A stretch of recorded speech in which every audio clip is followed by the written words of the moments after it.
ಕಾರವಾರದ ಶಿರೂರು ಬಳಿಯ ಗುಡ್ಡ ಕುಸಿತ. ಅಲ್ಲೇ ಎದುರುಗಡೆ ಒಂದು ಹೋಟೆಲ್ ಇತ್ತು. ಅದೇ ಹೋಟೆಲ್ ಆ ಇಡೀ ಕುಟುಂಬ ವಾಸವಾಗಿತ್ತು.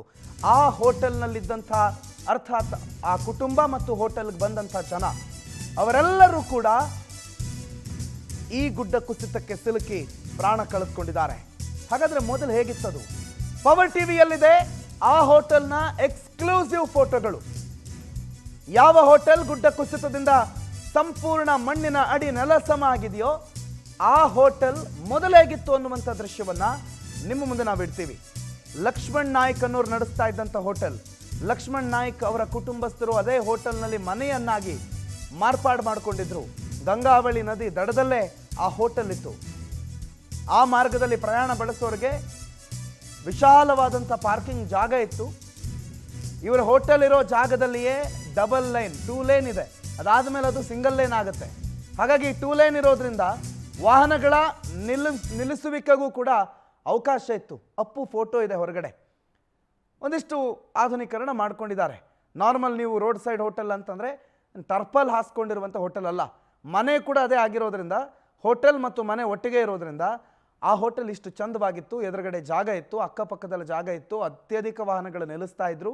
ಪಿಟ್ ಸ್ಟಾಪು, ಹಿಂದಗಡೆ ಗಂಗಾವಳಿ ನದಿ ಹರಿತಾ ಇದೆ. ನಯನ ಮನೋಹರ ದೃಶ್ಯ ಇದೆ, ಸುಂದರವಾದಂಥ ವಾತಾವರಣ ಇದೆ. ಅಂಥ ಜಾಗದಲ್ಲಿ ನೆಲೆಸಿದ್ದಂಥ ಹೋಟೆಲ್. ಒಂದು ಕ್ಷಣ ಅವ್ರಿಗೆ ಅನಿಸಿರ್ಬೋದು, ನಾವು ಪುಣ್ಯವಂತರು, ನಾವಿಲ್ಲಿ ಎಂಥ ಸುಂದರ ಜಾಗದಲ್ಲಿ ಇದ್ದೀವಿ ಅಂತ. ಅವ್ರ ಸ್ವಂತ ಜಾಗನೋ ಅಥವಾ ಗೊತ್ತಿಲ್ಲ ಅವ್ರಿಗೆ ಸರ್ಕಾರದಿಂದ ಕೊಡಮಾಡಲ್ಪಟ್ಟ ಜಾಗನೋ, ಬಟ್ ಒಂದು ನೆಮ್ಮದಿಯ ಬದುಕನ್ನು ಅವರು ಸಾಗಿಸ್ತಾ ಇದ್ರು.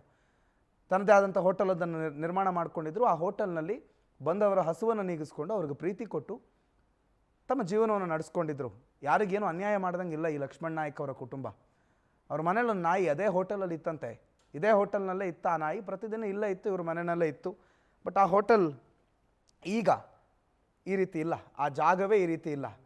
ಅಲ್ಲಿ ವಾಹನಗಳು ಏನು ನಿಲ್ಲಿಸಿದ್ದಾರೆ ನೋಡಿ, ಆ ಜಾಗ ಸಂಪೂರ್ಣವಾಗಿ ಈಗ ಮಣ್ಣು ಗುಡ್ಡದ ಅವಶೇಷಗಳಿಂದ ತುಂಬಿಕೊಂಡಿದೆ. 6 ದಿನ, ಇವತ್ತು 6ನೇ ದಿನದ ಕಾರ್ಯಾಚರಣೆ ನಡೀತಾ ಇದೆ. ಉದಯ್ ಈ ಬಗ್ಗೆ ಹೆಚ್ಚಿನ ಮಾಹಿತಿಯನ್ನು ಕೊಡ್ತಾರೆ, ಫೋನ್ ಸಂಪರ್ಕದಲ್ಲಿದ್ದಾರೆ.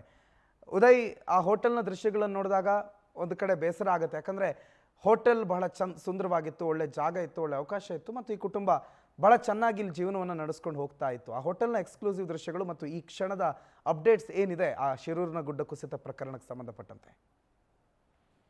ಪ್ರಣುತ್, ಏನಂತಂದ್ರೆ ಅಂಕೋಲ ತಾಲೂಕಿನ ಶಿರೂರಿನಲ್ಲಿ ಗುಡ್ಡ ಕುಸಿತ ಆಗಿ ಇವತ್ತಿಗೆ 6ನೇ ದಿನಕ್ಕೆ ಕಾಲಿಟ್ಟಿರುವಂತದ್ದು. ಇವತ್ತು ಕೂಡ ಕಾರ್ಯಾಚರಣೆಗೆ ಬಹಳ ಭರದಿಂದ ಸಾಗ್ತಾ ಇದೆ. ಸುಮಾರು 8 ರಿಂದ 10 ಹಿಟಾಚಿಗಳ ಮೂಲಕ ಈಗಾಗಲೇ ಮಣ್ಣಿನ ತೆರವು ಕಾರ್ಯ ಒಂದು ಕಡೆ ನಡೀತಾ ಇದೆ. ಈಗ ತಾವು ಏನು ಒಂದು ಲಕ್ಷ್ಮಣ್ ನಾಯ್ಕ್ ಅವರ ಹೋಟೆಲ್ನ ಹಳೆ ಏನು ಇತ್ತು, ಆ ಒಂದು ಹೋಟೆಲ್ನ ಎಕ್ಸ್ಕ್ಲೂಸಿವ್ ಆಗಿರ್ತಕ್ಕಂಥ ಫೋಟೋವನ್ನ ಕೂಡ ಈಗ ಕಾಣ್ತಾ ಇರಬಹುದು. ಈ ಹೋಟೆಲ್ಗೆ ಪ್ರತಿನಿತ್ಯ ನೂರಾರು ಸಂಖ್ಯೆಯಲ್ಲಿ ಅಲ್ಲಿ ಬರ್ತಾ ಇದ್ರು. ಯಾಕಂದ್ರೆ ಇದು ರಾಷ್ಟ್ರೀಯ ಹೆದ್ದಾರಿ ಆಗಿರ್ತಕ್ಕಂಥ ಹಿನ್ನೆಲೆಯಲ್ಲಿ ಮತ್ತು ಅಲ್ಲಿ ಸಾಕಷ್ಟು ಜಾಗ ಕೂಡ ಇರೋದ್ರಿಂದ, ಪಕ್ಕದಲ್ಲೇ ಗಂಗಾವಳಿ ನದಿ ಕೂಡ ಹರಿತಾ ಇರೋದ್ರಿಂದ ಇಲ್ಲಿ ಸಂಚರಿಸ್ತಕ್ಕಂಥ ವಾಹನ ಸವಾರರಾಗಿರ್ಬೋದು, ಪ್ರವಾಸಿಗರಾಗಿರ್ಬೋದು, ಹೀಗೆ ಬಹಳಷ್ಟು ಜನ ಆ ಭಾಗದಲ್ಲಿ ನಿಲ್ತಾ ಇದ್ರು. ಇನ್ನೊಂದು ವಿಚಾರ, ಏನು ಲಕ್ಷ್ಮಣ್ ನಾಯ್ಕ್ ಅವರ ಹೋಟೆಲ್ನಲ್ಲಿ ಸಿಗ್ತಾ ಇರ್ತಕ್ಕಂಥ ವಿಶೇಷವಾಗಿರ್ತಕ್ಕಂಥ ತಿಂಡಿ ಏನಿತ್ತು, ಏನು ದೋಸೆ, ಪ್ರತಿನಿತ್ಯ ಬಹುತೇಕವಾಗಿ ಜನ ಈ ದೋಸೆಯನ್ನ ತಿನ್ನೋದಕ್ಕಾಗಿಯೇ ಈ ಹೋಟೆಲ್ಗೆ ಬರ್ತಾ ಇದ್ರು. ಹಾಗಾಗಿ ಸಾಕಷ್ಟು ಜನ ಇಲ್ಲೇ ಇರ್ತಾ ಇದ್ರು. ಆದ್ರೆ ಇವತ್ತು ದುರಂತದ ಘಟನೆಯಲ್ಲಿ ಇವತ್ತು ಲಕ್ಷ್ಮಣ್ ನಾಯ್ಕ್ ಕುಟುಂಬ ಈಗ ಸಾವನ್ನಪ್ಪಿರುವಂತದ್ದು. ಈಗಾಗಲೇ ಅವರ ಶವ ಕೂಡ ಪತ್ತೆಯಾಗಿದೆ. ಆದ್ರೆ ಈಗಾಗಲೇ ಜಿಲ್ಲಾಡಳಿತ ಸುಮಾರು 10 ಜನ ಸಾವನ್ನಪ್ಪಿದ್ದಾರೆ ಎನ್ನುವಂತ ಮಾಹಿತಿಯನ್ನ ಕೊಟ್ಟಿದೆ. ಜಿಲ್ಲಾಡಳಿತದ ಮಾಹಿತಿ ಪ್ರಕಾರ ಇನ್ನು 3 ಶವ ಪತ್ತೆ ಆಗ್ಬೇಕಾಗಿದೆ. ಇದರ ಬೆನ್ನಲ್ಲೇ ಇದೀಗ ಲೋಕೇಶ್ ಎನ್ನುವರು ಕೂಡ ನಾಪತ್ತೆ ಆಗಿದ್ದಾರೆ ಎನ್ನುವಂಥದ್ದು. ಈಗ ಲೋಕೇಶ್ ಅವರ ತಾಯಿ ಕೂಡ ಅಂಕೋಲ ಪೊಲೀಸ್ ಠಾಣೆಯಲ್ಲಿ ದೂರನ್ನ ದಾಖಲಿಸಿದ್ದಾರೆ. ಅದೇ ದಿನ ಲೋಕೇಶ್ ಅವರು ಏನು ಲಕ್ಷ್ಮಣ್ ನಾಯ್ಕ್ ಅವರ ಹೋಟೆಲ್ಗೆ ಟೀ ಕೊಡೋದಕ್ಕಾಗಿ ಬಂದಿದ್ರು ಎನ್ನುವಂತ ಮಾಹಿತಿ ಈಗ ಸಿಗ್ತಾ ಇರುವಂತದ್ದು. ಹೀಗಾಗಿ ಈ ಘಟನೆಯಲ್ಲಿ ಈಗ ಲೋಕೇಶ್ ಅವರು ನಾಪತ್ತೆಯಾಗಿದ್ದಾರೆ ಅನ್ನುವಂಥದ್ದು ಮೇಲ್ನೋಟಕ್ಕೆ ಕಂಡು ಬರ್ತಾ ಇದೆ.